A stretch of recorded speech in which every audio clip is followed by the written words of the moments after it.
Good evening, everyone. I'm Annie, and I'm currently pursuing my second MA in English in Madras Christian College. It gives me an immense pleasure to extend a warm welcome to each one of you who have gathered here today. Today is actually a special moment for me as I'm presenting for the first time in Tandem, actually first time ever for presenting a paper, and I'm truly honored to have your presence and support for this meaningful session together. I'm delighted to welcome Miss Maria Preeti, ma'am, head of the Department of English at Queen Mary's College, and also Dr. Samuel Rufus, Dean of International Programs at Madras Christian College. And today's topic for the symposium is peace studies. So we could begin with our presenters. First, we have Harshina of Second MA English from Madras Christian College. So she's presenting on the topic role of literature in promoting peace building. So I would like to have Ashina take over.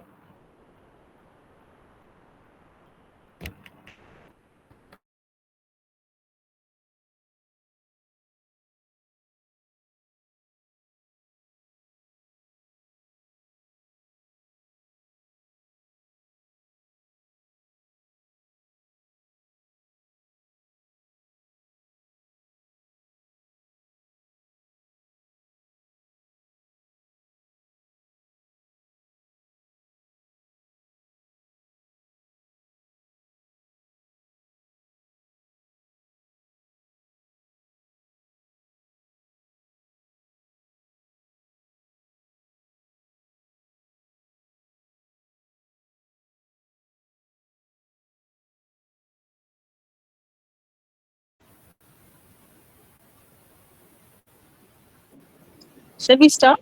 Yeah. Good morning, everyone. Sorry, good evening, everyone. I'm Harshina of MCC. So, shall I begin my presentation? I'm going to present about the role of literature in promoting peace building through Lee Mokobe's poem, What It's Like to Be a Transgender. Peace building is the process of creating societies where all individuals are treated with dignity, respect, and equality. Literature plays a vital role in this process by fostering empathy, challenging discrimination, and provides agency on pressing social issues. I'm presenting Lee Mokobe's slam poetry, What It's Like to Be a Transgender, which is a good example of how literature can promote peace. Through its raw and emotional storytelling style of poetry, the poem raises awareness about the struggles faced by the transgender individuals. This poem also calls for acceptance and advocates for human rights. By promoting understanding, challenging prejudices, and encouraging inclusivity, Mokobe's poem contributes to a more peaceful and a just society.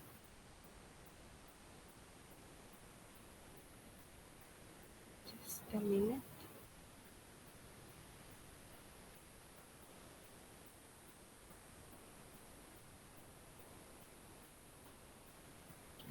Now let's see who Lee Mokobe is. Lee Mokobe is a multi-talented individual with a passion for creativity and social justice. Their pronouns are they and his, so I'll call him they and his. They are a renowned slam poet, content creator, and creative director recognized for their work as a TED Fellow and Adobe Creativity Scholar.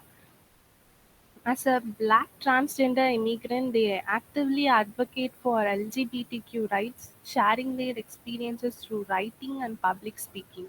Mokobe's work has been featured alongside prominent figures like Barack Obama, and his poem is even included in university curriculums globally.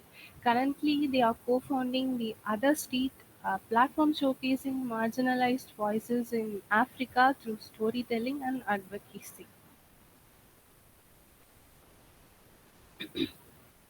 Fostering empathy and understanding.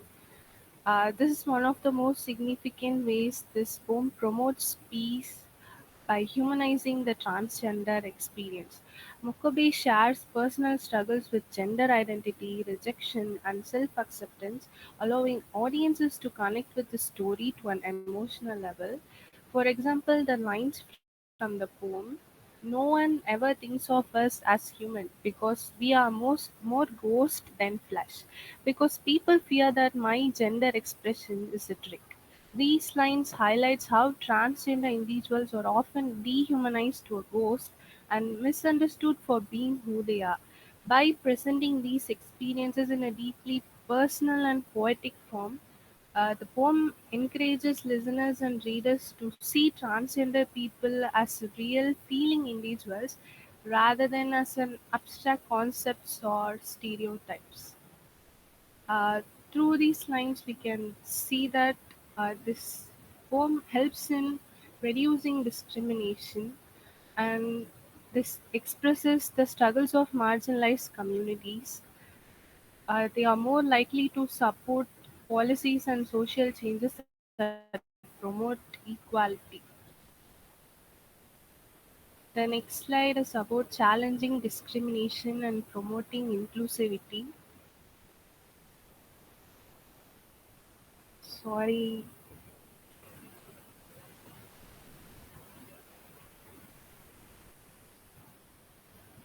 the poem expresses harsh realities of transphobia, including misgendering, societal expectations, and rejection from family and religious institutions. These can be seen in the lines: "When I turned 12, the boy face wasn't deemed cute anymore. It was met with nostalgic aunts who missed seeing my knees in the shadow of skirts, who reminded me that my kind of attitude would never bring a husband home."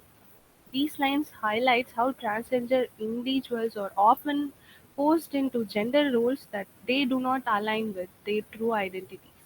The poem critiques the societal norms that restrict personal freedom, emphasizing that peace cannot exist in a world where people are forced to deny their true selves. The poem also pushes more inclusive societies where people are accepted regardless of their gender identity.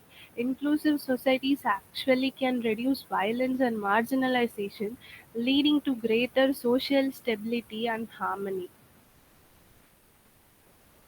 Poem also, the next slide is about the expression of the sad reality. Actually, these lines are the most painful lines in the poem. Uh, it goes like, "And now oncoming traffic is embracing more transgender children than parents. I wonder how long will it be before the trans suicide notes start to feel redundant, before we realize that our bodies become lessons about sins way before we learn how to love them." Actually, these lines draw attention to how the suicide rates and mental health how there is a high suicide rates in transgenders, and talks about their mental health struggles.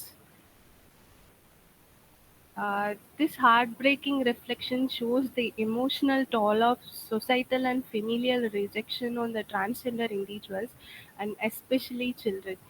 And there is also an urgent need for change. The lines also calls for the society to stop treating transgender identities as something shameful or sinful. There is just no chance for them to learn how to love themselves as the world rejects them. They want to create a world where trans individuals can live peacefully. This poem wants the society where there is respect for human rights, the basic human rights, where they want to live peacefully without less conflict and values. Sorry, without with less conflict and violence, because all individuals need to be feel valued and protected.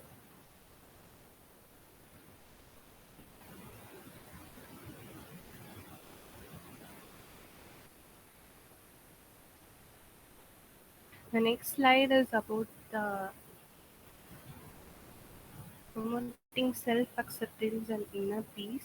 Before that, I'll talk about how Peace is built not only through laws and policies but also through conversations that challenge harmful norms and beliefs. Mukobe's poem plays a crucial role in starting conversations about gendered identity, discrimination, and acceptance. An open conversation leads to greater awareness, which in turn influences policies, education systems, and social attitudes. When people engage in discussions about human rights and inclusivity, they are more likely to advocate for and support peaceful coexistence. By experiencing his experiences so openly, Mukobe encourages other listeners to reflect and engage in discussions about transgender rights, promoting self-acceptance and inner peace. A peaceful society starts with individuals who feel at peace with themselves.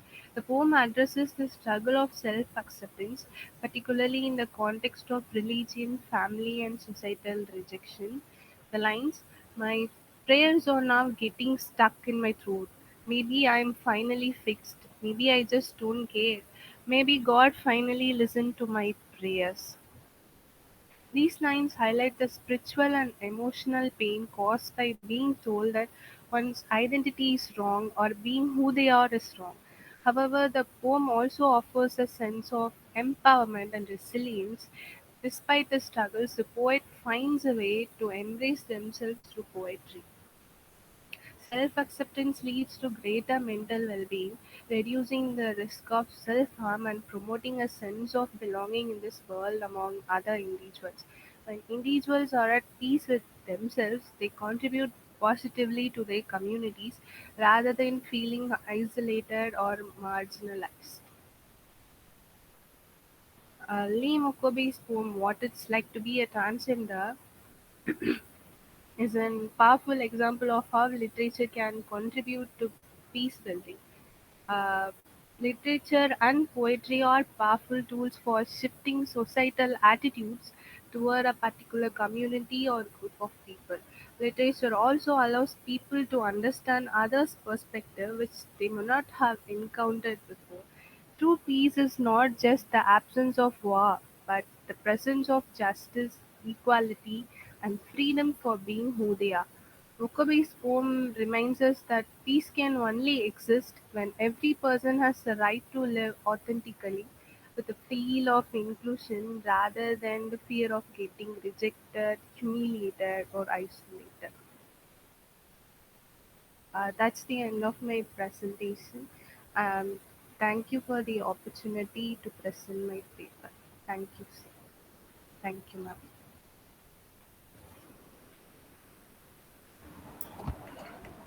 Thank you, Harshina. That was really a wonderful presentation. That was really a great topic to choose.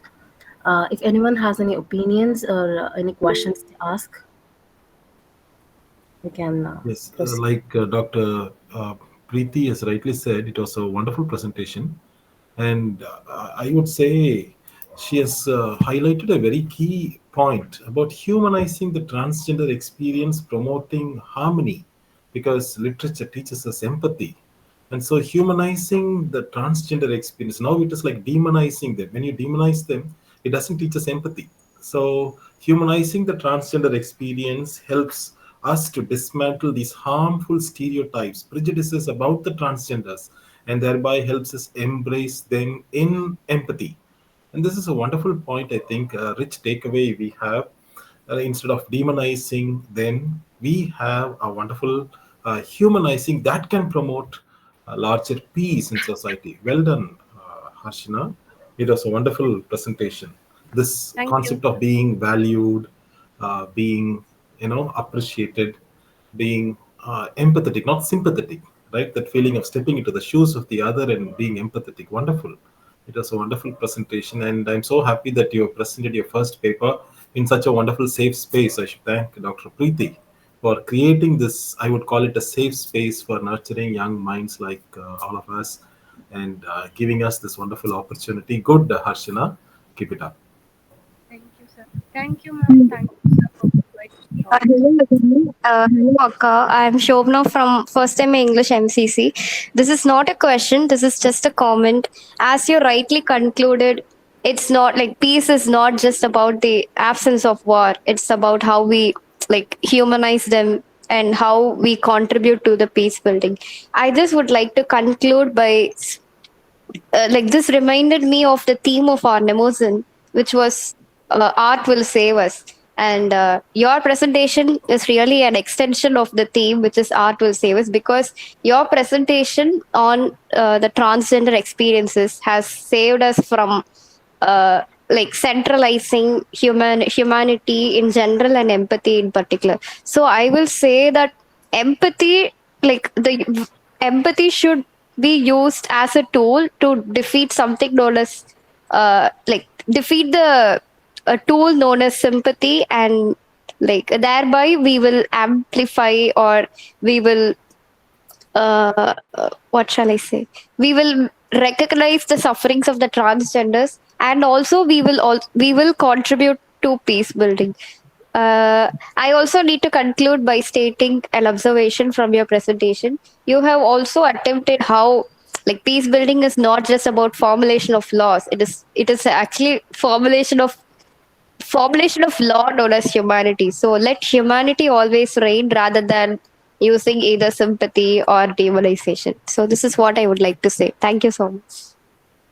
Thank you for your observation.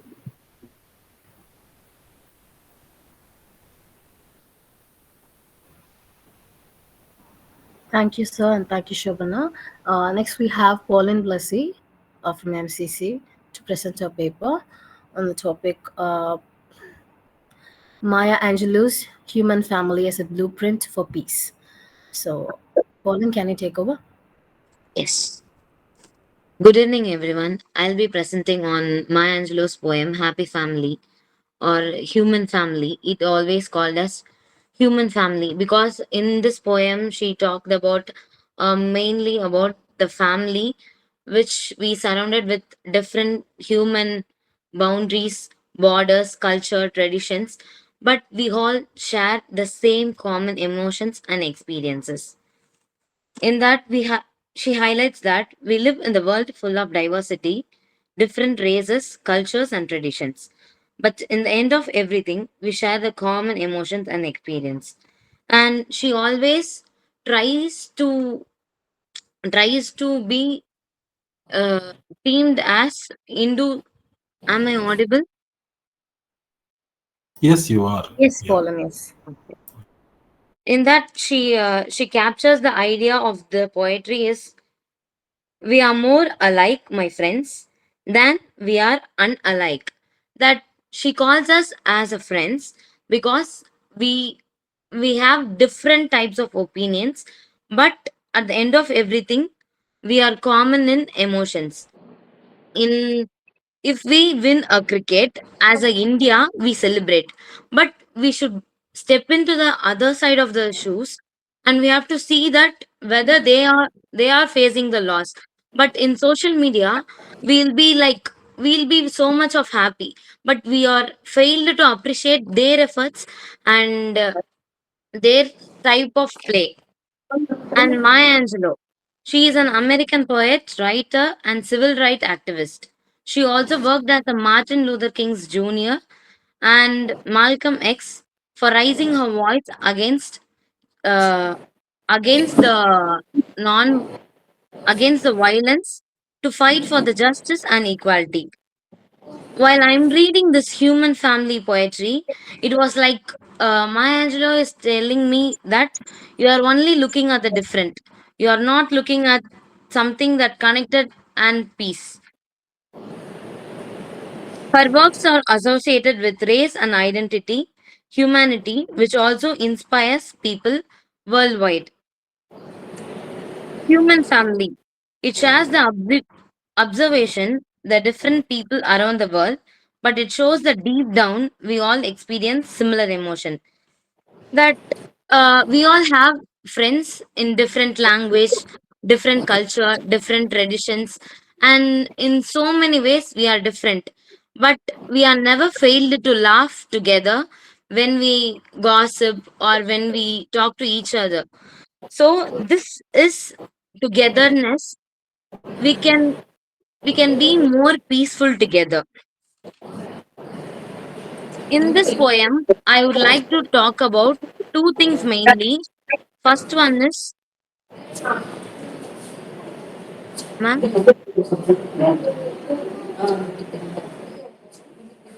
first thing, embracing diversity, embracing diversity into unity, and empathy as a way to create peace. First, letting difference to divide us should be stopped because we need to celebrate every culture. If I'm a Tamilian, if I have a friend in Malayalam, I should I should have some interest to learn Malayalam, and this makes the insecurities to disappear, and so that I'm creating some peace to her, so that it it disappears the disappointment of our friendship. That is called emotions are universal, and the experience are same, as she experiences some Tamil cultures from me, and I experience some Malayalam cultures from her. Empathy, which uh, empathy as a way to create peace, which highlights individuality. We all different, but we have same friend. My name is Blessy, and my other name is other friend name is also Blessy. We have same name. Like we should have same emotions to connect each other. To not like phases are different, so that cultures are different and everything is different, but the emotions are same. In this poem, she highlights that we should connect with the emotions, not only with the differences. And she explores many things by acknowledgement. We replace in this poem, she replaces division with compassion, bringing us closer to peace. Powerful reminder, she she often and she always repeated in this poetry, we are more alike, my friends, than we are unalike. She again repeated it for two times. We are more alike, my friends, than we are unlike. Here she mentions peace begins when we recognize this are wrong, treat each other with kindness and respect.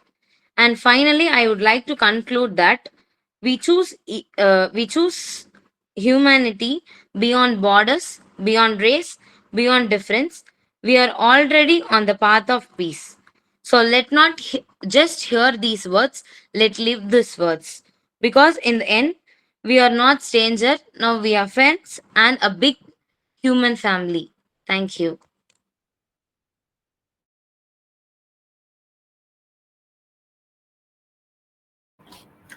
Thank you so much, Paulin Blessy. You really did great. Uh, if anyone has any comments or questions, you can go on. Good, Paulin. You did a wonderful presentation, and it was very appealing also. Like the concept of compassion that is needed. We are like in 1985. I still remember this wonderful album by Michael Jackson where he says, "We are the world, we are the children." And let's make this day brighter, a brighter day, by having this compassion that we are all alike as a family. And this sense of compassion, like Harshina rightly said, the sense of empathy, this is where we embrace this compassion. We are all alike. I might have different names, different identities, like a mosaic of cultures, like a melting pot, like a salad bowl. So we are all like this sense of compassion for the other. E.M. Foster says in one of his essays, tolerance gives us a sense of compassion for the other, celebrating others, celebrating the differences. Very good. I think you made a very wonderful point. You can also publish this as a paper later. All the best. Thank you so much, sir.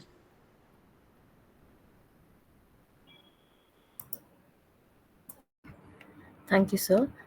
Up next, we have Pooja from Second MA of Madras Christian College, and she's going to present on the topic Revisiting R.K. Narayanan's 15 Years English for Linguistic Peace. Pooja, you can take over. Thank you. Good evening, everyone. I'm presenting on, like she said, my topic is revisiting R.K. Narayan 15 years, English for linguistic peace. And I have a backthrow, please bear with me. So, pressing my screen.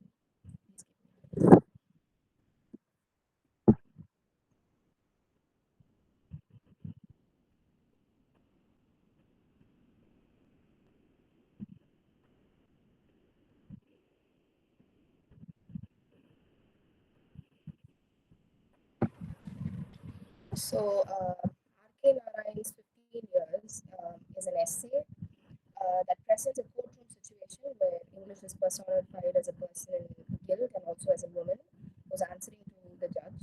And R.K. Narayan criticizes the Indians who fight to banish English away from India as they consider it to be the oppressor's language. And this was written um, during the time that English was trying to be removed from the constitution as I mean it was beginning to lose its significance. And R.K. Narayan argues that English, though it is the oppressor's language, has become an integral part of our land, and for it to be removed is an impossibility. The ongoing linguistic politics in India. I wanted to connect this with the ongoing linguistic crisis, where the central government is trying to impose Hindi on the non-Hindi speaking states, and Pooja, I'm sorry to interrupt. Actually, your voice is not clear. It could be a bit louder. can you hear me now? Yes, Ah, yes, very. yes, yes, yeah, Is it yeah. loud enough? Yeah. Okay, sorry. Okay, so Tamil Nadu is opposing the three language formula, which is established under NEP 2020. Tamil Nadu considers this policy as a smokescreen for Hindi imposition. So, this goes back a long way because the Official Language Policy Act was established in 1963, and where it said that the union government can use English and Hindi as the official language, and the state governments could use Hindi and regional language. And there itself, English was being removed as a significant part of our nation. And this essay is sort of is the reaction to that. And the disadvantages of unions inclination towards Hindi. So it threatens one's connection to their mother tongue. The former vice president Venkaiah Naidu, as he addressed the 73rd convocation of the University of Gujarat, said one should respect one's mother, motherland, and mother tongue. Mother tongue is like our eyesight, and we should communicate in it with our parents, neighbors, and others. He said this as he felt the significance of learning and preserving one's mother tongue. um, Lack of proficiency in any single language, um, making Hindi a non-Hindi speaking individual's form of expression at the national level would make Hindi more significant, and thereby it threatens one's connection to their mother tongue. Learning languages is not the most needed skill in India right now, as people are already comfortable with two languages. Not everyone has a knack for learning language, and there is no need for a third language, which leads me to the next point. Lack of proficiency. Um, I'm sorry. I'm sorry. This is my first paper, and it's a little. Give me a minute. Okay. And an average Tamilian today is more proficient in English and less in Tamil, or neither proficient in both, which has led them to like form a new hybridized sort of language. In any case, the regional language is at the risk of becoming endangered already. So the addition of a new language at this point would only um, endanger the regional languages more. So Pooja, also the I'm time. really sorry to interrupt again. I'm so sorry. I can't see your PPT either. Just a minute. It's okay. It's okay.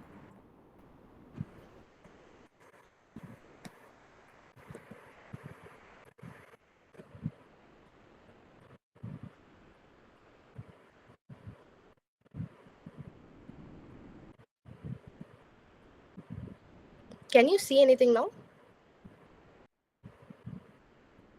Hello, Yeah, am I I was audible? able to see your Google Meet screen, but not your PPT. Okay, I'll try again. Yeah.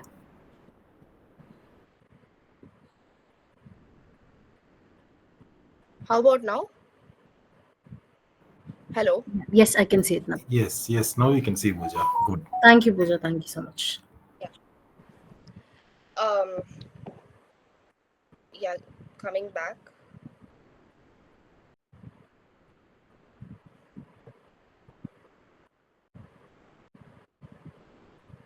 So yeah, it would end up endangering the language again.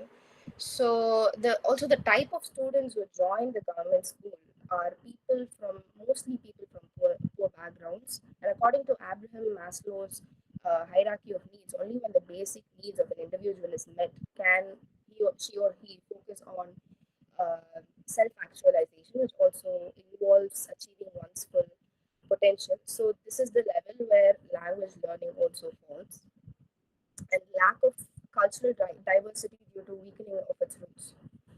To speak a language is to take on a world a culture, says Franz Fanon.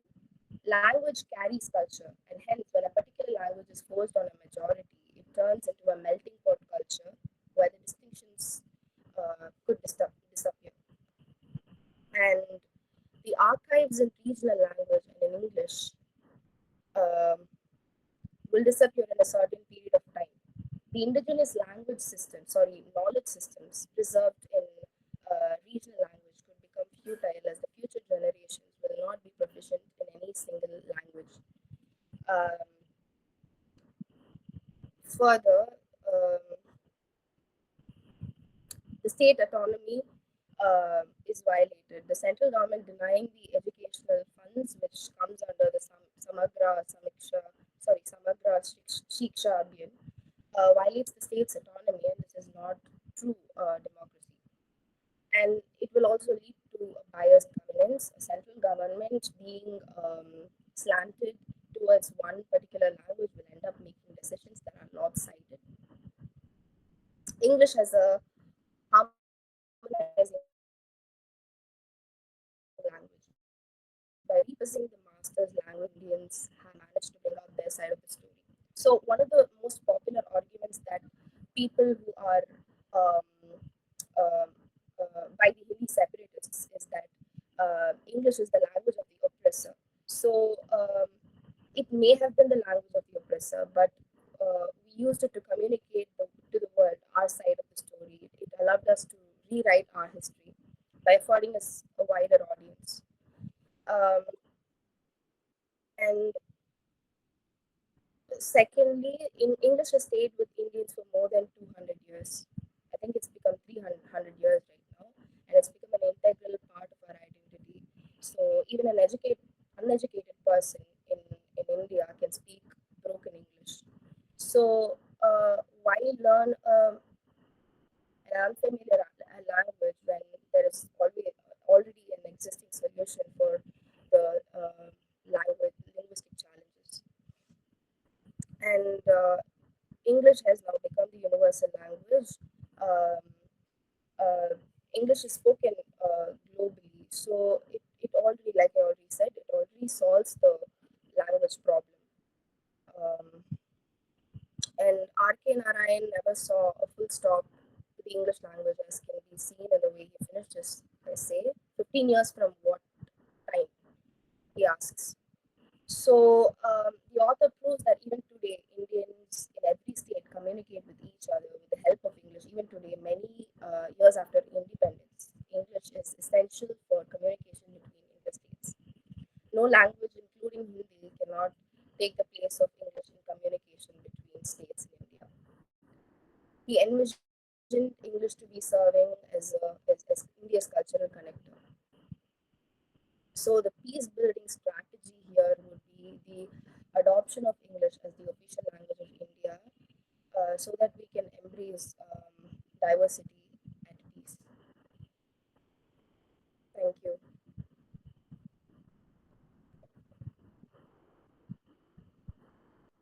Uh, Thanks for the opportunity, sir. Hello. Yes, Bhuja, it was wonderful. That was a wonderful presentation you made. And you tried connecting Maslow's hierarchy of needs. That was also very good. And you were trying to tell about how this universal language could help us. It is not necessarily the language of the oppressor, because English is not their language actually.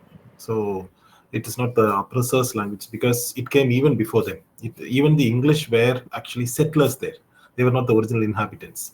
And as such, you made a wonderful point about how linguistic peace can be achieved with English as the medium, because for creating a dialogue, for creating a conversation between other nations, between other states.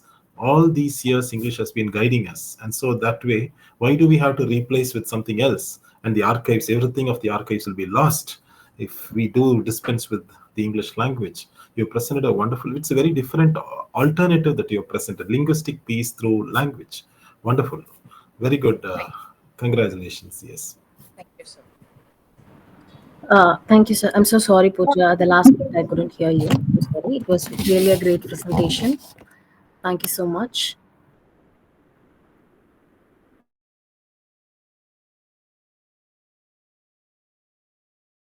So could I make some observations? Please do, Shobana. Yes.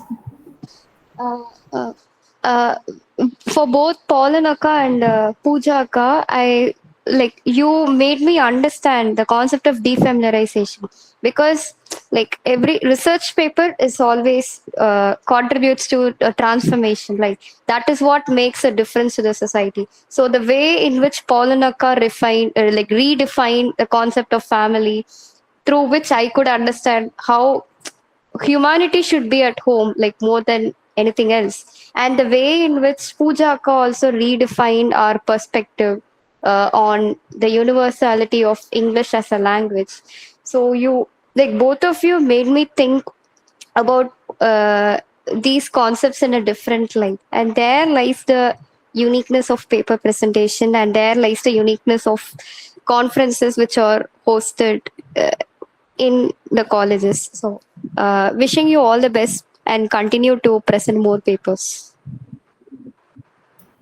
Thanks a lot. Wonderful. And I think what Shobna said is very true. And you guys are setting a trend for your juniors also by presenting such wonderful papers. And Shobna and a whole lot of first MAs and juniors and others listening, you are setting a trend by wonderful observations and presentations that you make today. You guys simply rock. All the best.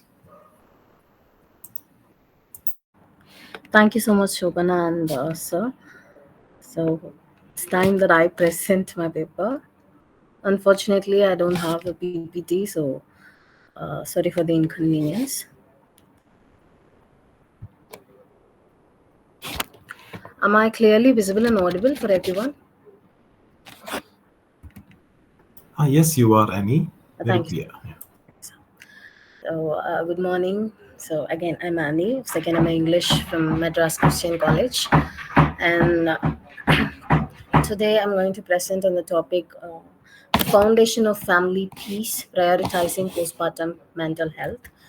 So, motherhood is often seen as a happy and beautiful experience. We always romanticize that experience, but it can also be very hard. After giving birth, a mother goes through many changes, and their mental health is very important during this time. So all they need is love, care, and support, not just from doctors but also from their families and people around them, their loved ones. So after a baby is born, a mother's life is completely changed. She may not get enough sleep. Her body goes through hormonal changes, and taking care of a newborn baby is very hard. They are so vulnerable and they're so little. You have to be very careful while taking care of them. So, all of this is very overwhelming for the mothers. Many mothers feel emotional ups and downs, known as baby blues. But for some, this baby blues becomes more serious, leading to conditions like postpartum depression and anxiety. I would also like to say that many people are not even aware that a term like postpartum depression exists, especially men. Uh, They think that we are exaggerating situations like this, and we're exaggerating our mood swings. But no, this is real. Postpartum depression and postpartum anxiety is very real and is very serious. Postpartum depression makes mothers feel sad, alone, or like they're not even fit for the world. They feel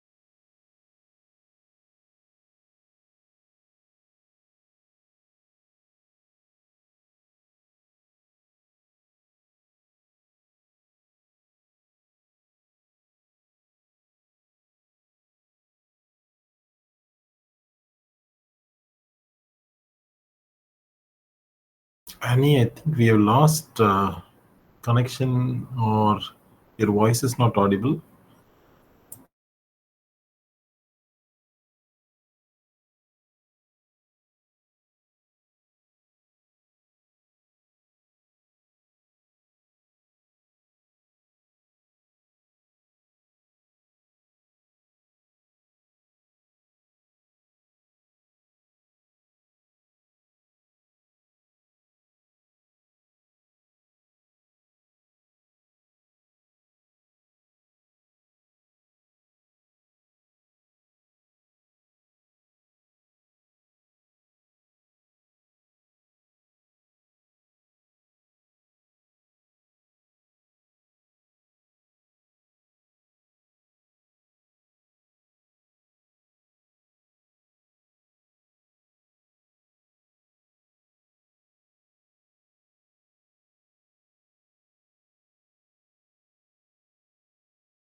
I think Annie is trying to join. She has run out of battery, I think.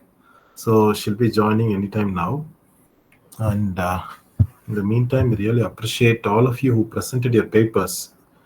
And on the theme of conflict, peace, and reconciliation and planetary well being, a very relevant theme for this academic year that Dr. Preeti, the head of the Department of English, Queen Mary's College, has envisaged. I think we should appreciate her for that. And the topics that Hello. the students have chosen. Yes, Annie, are you ready? Yes, sir. I've been presenting for more than 5 minutes. Oh my God. But Okay, I was okay. able to see the screen. Okay. I guess it got stuck. I'm so sorry. Can I know whether Yes, yes, you can go ahead. Now you can go ahead. may I know whether you guys did know that I started my presentation, or Yeah, yeah, you started your presentation and you went on well. We were able to listen to you for some time. After that, it got stuck up. may I know till when you was able to hear me so that I can start? Yeah, About postpart. mothers, baby blues. Baby blues was the last word I heard. That's right. Okay, okay, Yes. ma'am. Thank you so much. I'm so sorry, guys. I'm so sorry for the That's inconvenience. okay. Postpartum depression and all that. Yes, yes. Okay, okay. I'm so sorry. Yeah. Please carry on. Yeah. Yes, sir. Yes, sir. One moment.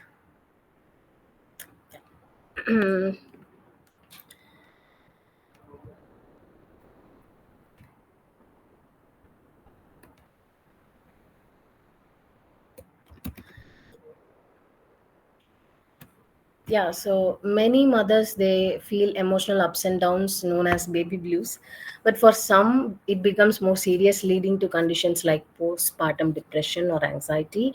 I have to tell this that so many people don't even know that a term like postpartum depression exists. Especially men, they think that we're exaggerating our mood swings, but no, this is a serious issue, and I guess this should be addressed, especially to men, so that they can understand their life partner or some, or their daughters. So postpartum depression makes mothers feel sad, alone, and they sometimes even feel that they are not fit to be a parent, or they are not fit to be a mother. This doesn't mean that they don't love their baby. There are even cases where mothers have killed their own baby because of postpartum depression. So postpartum depression is that much serious. Yeah, so this doesn't mean that they don't have love for the baby. It is just so hard to have all of this suddenly in their life, drastic change suddenly in their life, as they have to go through all the physical changes that they have. uh, Either this is whether their pregnancy was a c-section or a vaginal pregnancy, both of that will give them. Yeah, I'm so sorry. Yeah, so this is very hard when it comes physically. As we all know, for 10 months, the menstruational cycle of a woman will be stopped when she's pregnant, and then they have to go through it.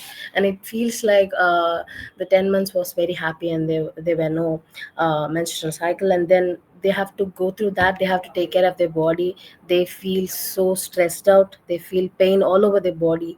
And then comes feeding the baby, which has to be done once in a half an hour, as they don't eat solid food, they only eat have liquid food. The baby should be fed, taken care of, it should be put to sleep. So all these things are only done by the mother. Maybe now we have people who support the mother, but I think this is still an issue where people don't much care about it. So society often puts all the responsibility on the mother. When she struggles, people blame her, saying she's not enough and she's not capable to take care of a baby. And they're like, "Oh my God, you have a baby. You should be very happy to have it." But they won't understand that mothers are humans too, and they are not robots. Of course, they'll feel tired. They'll feel frustrated. They'll feel angry over the baby's cry, and they're so irritated to hear the baby sound. This doesn't mean that all the mothers feel the same, but it's just sometimes they'll feel it. Okay, so mothers need time to get used to their new life. They also need understanding to help them. Uh, uh, help. They also need understanding and help from their family, friends, and community and people around them. So instead of blaming them, we should be kind, and we should support them. So Sylvia Plath's poem, Morning Song, gives us a deep and honest look at motherhood. At the start, she describes the baby's life as beginning with love, and then uh, beginning with love and honest look on motherhood. And at the first line, she calls the baby fat gold watch. This shows how precious the baby's life is and how time keeps moving forward. And at the first, the mother feels a little distance from the baby. She's like watching the baby from far away. This happens to many mothers. They might need time to feel close to the baby, because at the first they feel like the baby's a stranger, and it came out of nowhere. Later in the poem, Plath writes, one moment. One cry, a stumble from bed, cow heavy and floral in my Victorian nightgown. So these lines show how tired and burdened the mother feels, that is Sylvia Plath. But it also shows her the love as she gets up to care for a child from asleep. So by end of the poem, the mother starts to feel joy and love for baby. The baby's presence becomes a morning song, something beautiful and full of life. So a mother's health affects the whole family. So this is my main point for the paper presentation. So this is like a cycle. If the mother is happy, the family is happy, and if the family keeps the mother happy, again the mother is happy and she keeps the family happy. So it's like a connection, it's like a cycle. So if you keep the mothers in the family happy, you can be happy too. So if a mother struggles, it can be hard for her to bond with the baby as well as the family, as well as with her own self. uh, but instead of helping, some families often leave the mother to deal with everything on her own. This is how postpartum depression can get rooted. And it is very important for families to share the responsibility, like taking care of the baby and taking care of the mother too. Um, so we can support mother. I have some 6 key points to say how we can support the mothers, new mothers. So first point, we have to stop blaming them that they're the reason, uh, and they have to be like very lovely kind all the time. No, they cannot be very lovely and kind all the time. So we have to stop blaming them for everything, and then we have to give them time to adapt to the new life, the changes that has happened in our life. And we have to share responsibilities, especially the men, the life partner, and others in the family. So and then we have to encourage professional help if we could see signs of postpartum depression. We cannot just leave it just like this is her mood swings or that she's just exaggerating. We have to encourage helps like therapy support groups, which will be very helpful for them. And then create a safe space, make sure the mothers feel comfortable taking talking about their feelings and they're able to share their feelings. So to end this presentation, I would like to tell one point. So about peace, I guess peace is equal to love. Where there is love, there is peace, and where there is peace, there is love. So love is the only thing that every human is in need of.